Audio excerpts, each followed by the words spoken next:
my goal's the same as yours, to better your writing skills. So what makes somebody a favorite client? What can somebody do to be the favorite client?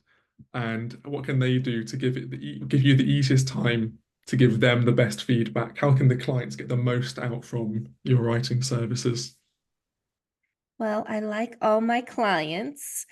I especially like clients who approach feedback with that open mind, where it's not automatically, well, I did that because of this, and this, and that's why you're wrong. Mm. Okay.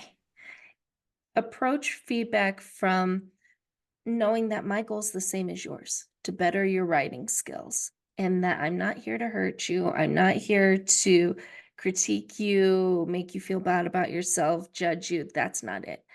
You want your writing to be better. You want to produce documents more easily, and you want those documents to reach the goal that you want, do what you want them to do, whether that's convincing or informing. I'm there with you.